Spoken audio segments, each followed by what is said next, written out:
Hey everyone, welcome back to HM Learnings. I am Harshita, the creator of HM Learnings, where students come to clear their concept and to get the study material. Make sure you subscribe our channel. So आज हम वापस आए हैं respiratory physiology की एक और video के साथ जिसका टाइटल है partial pressure of respiratory gases at different altitudes. So इस वीडियो में हम देखेंगे कि कैसे एटमॉस्फेरिक प्रेशर जो है डिफरेंट एल्टीट्यूड्स पे चेंज होता है, एल्टीट्यूड की वजह से चेंज होता है और उसकी वजह से पार्शियल प्रेशर जो है गैसेस के वो कैसे चेंज होते हैं। और उसके बाद हम ये भी देखेंगे कि जब हम सांस लेते हैं तो जो एयर्स हमारे जो मिक्सचर ऑफ गैस हमारे अंदर जाता है उसमें जो कंपोजिशन है डिफरेंट गैसेस की वो सेम होती है, वो डिफरेंट होती है, और वो अगर डिफरेंट होती है तो वो डिफरेंट एल्टीट्यूड्स पे कैसे डिफरेंट करती है।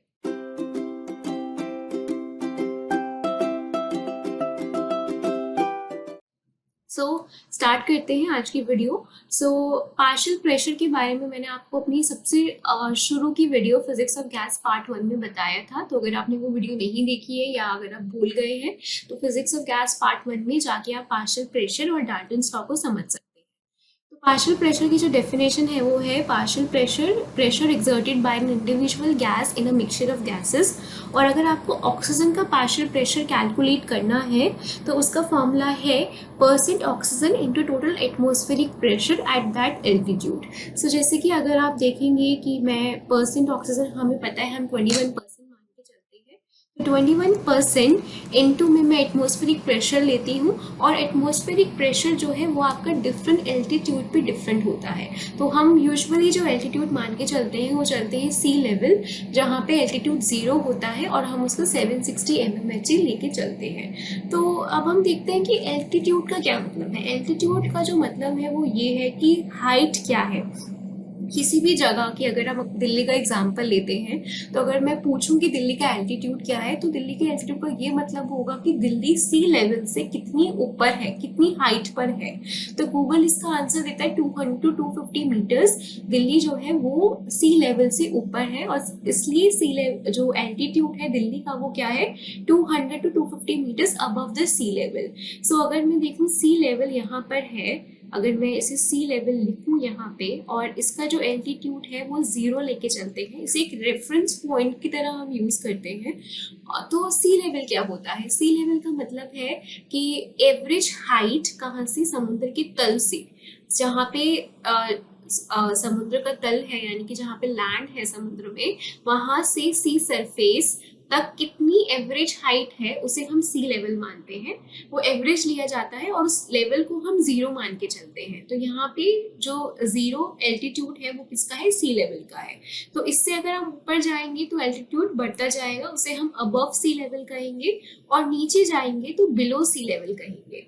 ओके, तो यहाँ पे सी लेवल पे जो एटमॉस्फेरिक प्रेशर होता है, जो हवा का दबाव होता है, वो कितना होता है? 760 mmHg होता है। अब जैसे जैसे आप ऊपर जाते हैं तो क्या होता है, हवा का जो दबाव है वो कम हो जाता है। क्यों कम हो जाता है? क्योंकि जो हवा है वो हल्की हो जाती है, हवा में जो एयर मॉलिक्यूल्स है वो कम हो जाते हैं, जिसकी वजह से हवा लाइटर हो जाती है, उसकी डेंसिटी कम हो जाती है। हवा जो प्रेशर आपके ऊपर लगा रही है, आपके शरीर पे जो लगा रही है, वो कम हो जाता है क्योंकि हवा पतली हो गई है, हवा के मॉलिक्यूल्स कम हो गए हैं। तो यहाँ पे जो एटमॉस्फेरिक प्रेशर है, जैसे जैसे जैसे आप सी लेवल से ऊपर जाते हैं वैसे वैसे जैसे जैसे आपका एल्टीट्यूड बढ़ता है वैसे वैसे जो एटमॉस्फेरिक प्रेशर है वो घटता चला जाता है। जैसे कि अगर हम यहाँ पे रेफरेंस पॉइंट लेके चलते हैं, वो क्या लेके चलते हैं? अगर मैं माउंट एवरेस्ट मान के चलती हूँ, जिसका जो एल्टीट्यूड है वो हाईएस्ट है अर्थ पे, तो वहां का जो एल्टीट्यूड है वो अराउंड 8000 मीटर जो है सी लेवल से अबव है। और यहाँ का जो एटमॉस्फेरिक प्रेशर है वो कितना है? 265 mmHg है। यानी कि हवा ऊपर जाने के बाद क्या हो गई? पतली हो गई है, उसका जो दबाव है वो कम हो गया है, जो कि अब क्या हो गया? 265 mmHg। अगर आप सबसे नीचे जाए, अगर आप सी लेवल से नीचे चलते चले जाए तो एक पॉइंट आता है जिसे हम डेड सी कहते हैं। डेड सी लैंड पे सबसे सब ऐसा पॉइंट है जिसका एल्टीट्यूड सबसे कम है लैंड पे, मैं ओशन की बात नहीं कर रही हूँ, लैंड पे बात कर रही हूँ। तो यहाँ का जो एटमॉस्फेरिक प्रेशर है वो आपका 800 mmHg होता है। ये करीबन 400 मीटर्स जो है वो सी लेवल से नीचे है। तो आप देखिए जैसे जैसे सी लेवल से नीचे जाते हैं तो एटमॉस्फेरिक प्रेशर बढ़ जाता है। क्यों? क्योंकि हवा का जो दबाव है आपके ऊपर, जो वजन हवा डाल रही है वो बढ़ता जा रहा है, हवा मोटी होती जा रही है, उसकी मॉलिक्यूल्स जो है ज्यादा हो गए हैं, डेंस हो गई है हवा। तो नीचे जो है एटमॉस्फेरिक प्रेशर बढ़ता है और ऊपर जाने पे एटमॉस्फेरिक प्रेशर घटता है। तो अब हम इस चीज को दिमाग में लेके इस टेबल को समझते हैं। ठीक है, तो इस टेबल में अगर आप देखेंगे, this is the table. So at sea level, जिसे हम जीरो एल्टीट्यूड मान के चलते हैं, जहाँ पे एटमॉस्फेरिक प्रेशर 760 mmHg है, जो हम 100 mmHg मान 100% लेके चल रहे हैं। तो अगर हम वहां पे देखें जो डिफरेंट गैसेस है, नाइट्रोजन, ऑक्सीजन, कार्बन डाइऑक्साइड, इनका क्या पार्शियल प्रेशर है, तो उसका फॉर्मूला हमें पता है कि परसेंट ऑक्सीजन यानी कि 0.21 इनटू में 159 अगर हम करेंगे, सॉरी नॉट 159, 760 mmHg करेंगे, हम यहाँ पे सी लेवल पे पार्शियल प्रेशर ऑफ ऑक्सीजन निकाल रहे हैं, तो वो आपका आएगा 159 mmHg आएगा। तो यहाँ से आपको क्या पता चल गया कि ऑक्सीजन का पार्शियल प्रेशर सी लेवल पे क्या है।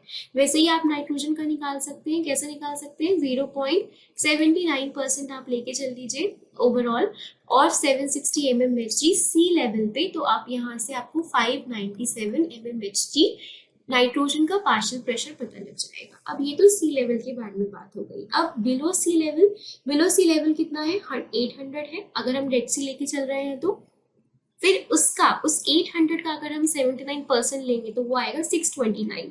सो 79% तो वही रहा है, बड़ा क्या है? 800 बढ़ गया है, 760 से 800 mmHg हो गया है। तो इसलिए सिर्फ एटमॉस्फेरिक प्रेशर नहीं बढ़ा है, उसके अंदर जितनी भी गैसेस थी उनका जो पार्शियल प्रेशर है वो भी बढ़ गया है। सारी ही गैसेस का पार्शियल प्रेशर बढ़ा है, ऐसे नहीं है कि किसी किसी का ही बढ़ा है। जो गैसेस ज्यादा कंट्रीब्यूट करती है उनका ज्यादा बढ़ा है, जो गैसेस बहुत ही कम है उनमें इतना असर नहीं देखने को मिलेगा। तो अगर अब सिमिलरली अगर आप अबव सी लेवल देखेंगे, आपको वहां पता है कि एटमॉस्फेरिक प्रेशर 265 है, उसका 21% निकालेंगे, उसका 79% निकालेंगे, तो डेफिनेटली वो कितना सी लेवल से आपका कम आएगा। तो इस तरीके से आप समझिए कि जैसे जैसे आप ऊपर जाते हैं हवा का दबाव कम होता है और हवा में जो गैसेस है उनका भी दबाव कम होता है, और वो आप कैसे निकाल सकते हैं।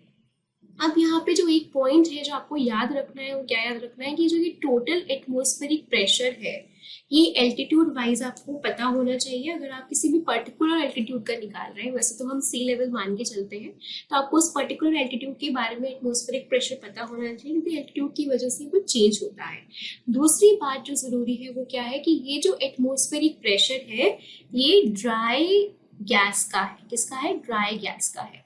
तो यहाँ पे वाटर का कंपोनेंट क्योंकि बहुत ही कम था इसलिए हमने माइनस नहीं करा, लेकिन जहाँ पे भी वाटर का कंपोनेंट ज्यादा होता है, ड्राई गैस का मतलब क्या है? जिस हवा में बिल्कुल भी नमी नहीं है, ह्यूमिडिटी नहीं है, पर जिस हवा में ह्यूमिडिटी है उस हवा में हम टोटल एटमॉस्फेरिक प्रेशर में से जो भी पार्शियल प्रेशर हवा की नमी की वजह से है उसको माइनस करेंगे, उसे हम ड्राई गैस का एटमॉस्फेरिक प्रेशर बोलेंगे, और उसको ही 21% या 79% से मल्टीप्लाई करेंगे।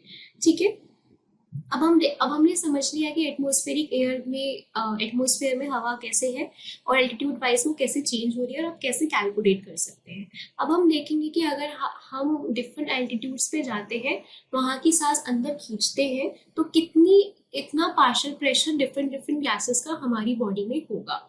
तो सी लेवल लेके चलते हैं पहले।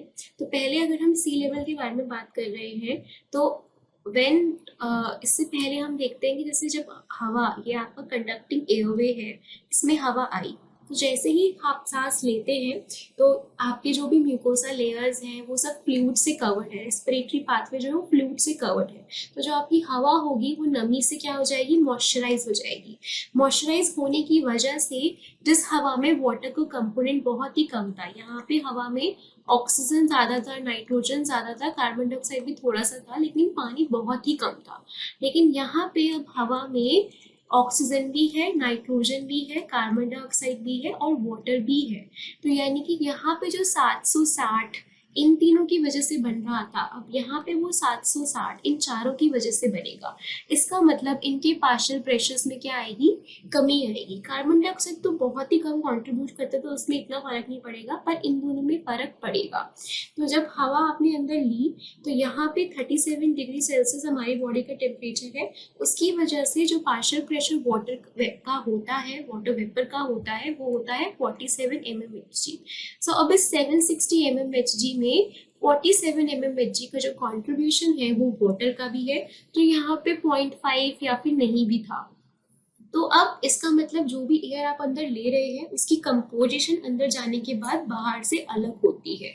तो अब देखते हैं कैसे क्या वैल्यूज हैं। तो अब सिर्फ मिडिल रो पे आपको, मिडिल कॉलम पे आपको फोकस करना है। सी लेवल 0 एल्टीट्यूड पे 47 mmHg जो है वो वाटर कंट्रीब्यूट कर रहा है, जो कि 6% है 760 mmHg का। और अब दूसरी गैसेस का क्या होगा, दूसरी गैसेस के पार्शियल प्रेशर को आप कैसे कैलकुलेट कर सकते हैं, उसके लिए ये फॉर्मूला है। अगर आपको ऑक्सीजन कैलकुलेट करना है तो आपको पता है कि 21% आपको याद रखना है। सी लेवल पे कैलकुलेट कर रहे हैं तो एटमॉस्फेरिक प्रेशर कितना होगा, 760 mmHg है। अब हम यहाँ पे बाहर कैलकुलेट नहीं कर रहे, इनसाइड द बॉडी कैलकुलेट कर रहे हैं। हमें पता है इनसाइड द बॉडी जो टेम्परेचर है वो 37 डिग्री सेल्सियस है, तो वाटर वेपर प्रेशर कितना होगा, 47 डिग्री सेल्सियस होगा। तो यहाँ से ये 0.21 ऑफ 713 होगा, जो कि आपका 149.3 mmHg होगा। तो अब ये 0.21 है, 21% ऑफ 760 mmHg नहीं है, 21% ऑफ 713 mmHg है। तो वहाँ पे आपका ऑक्सीजन का ऑलमोस्ट 159.3 था, यहाँ पे कितना हो गया 149.3। तो यानी कि हवा को अंदर खींचने के बाद सी लेवल पे भी आपका जो प्रेशर है ऑक्सीजन का वो 10 mmHg कम हो गया, क्योंकि वाटर मॉलिक्यूल्स अंदर उन्होंने वेपर के फॉर्म में आपकी टोटल गैस में, टोटल बैरोमेट्रिक प्रेशर में भी कॉन्ट्रीब्यूट कर दिया है।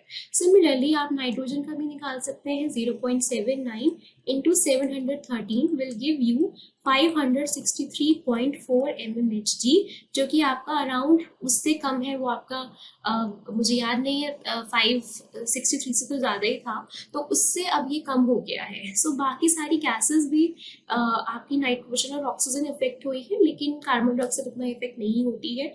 अब यहाँ पे 74% ये परसेंट क्या, जो ये कैसे आया, तो 74% वो कैसे आया, वो ऐसे आया कि 563 जो है वो 74% है 760 का, पर 563.4 जो है वो 79% होगा 713 का, क्योंकि मैंने आपको समझाया कि यहाँ पे जो है हम ड्राई गैस का एटमॉस्फेरिक प्रेशर से कैलकुलेट करते हैं, ह्यूमिडिफाई वाला प्रेशर कंपोनेंट को हम माइनस कर देते हैं।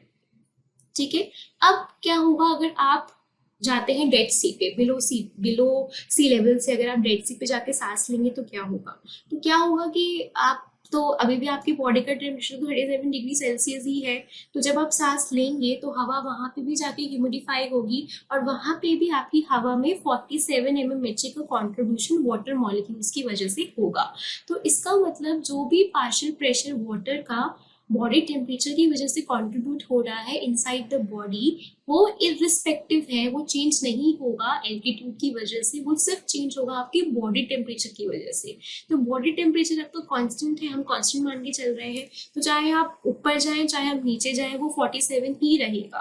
तो यहाँ पे ये 47 है जो कि 5.8% है किसका, 800 mmHg का। और यहाँ पे भी सेम फॉर्मूला लगा के कैसे लगाएंगे, 0.21 800 माइनस हाउ मच, 800 माइनस 47, तो यहाँ से आपका कितना आ जाएगा 157 mmHg आ जाएगा ऑक्सीजन का partial pressure at Dead Sea, at about the sea level, जो कि आपका 440 मीटर्स नीचे है सी से। अब इसकी परसेंटेज कैसे निकाली, 157 डिवाइडेड बाय 800 आपको 19.6 देगा। सिमिलरली आप नाइट्रोजन का भी निकाल सकते हैं, 0.79 ब्रैकेट में 800 माइनस 47। अब अगर आप इधर आ जाए, अबव सी लेवल पर आ जाए तो 265 देखेंगे। 265 जो है mmHg आपका टोटल एटमॉस्फेरिक प्रेशर है at Mount Everest. So now अगर आप, पर यहाँ पे जो कंट्रीब्यूशन है मेजर आप देखिए 17% आ गया है। तो जब हम हाई एल्टीट्यूड पे जाते हैं तो हमें हाइपोक्सिया होता है। हाइपोक्सिया के जो रीजंस है वो क्या है? पहला रीजन है कि आप ऊपर जाते हैं, हवा का दबाव कम होता है, ऑक्सीजन की कमी हो जाती है, ऑक्सीजन का भी दबाव कम हो रहा है तो ऑक्सीजन की कमी हो जाएगी। दूसरी चीज क्या होगा? दूसरी चीज ये होगी कि क्योंकि आपकी बॉडी में, आपकी एल्वेलाई में, आपकी लंग्स में वाटर का जो कंपोनेंट है वो कम नहीं हुआ है। ऑक्सीजन का कंपोनेंट कम हो गया लेकिन वाटर अभी भी 47 का 47 ही है।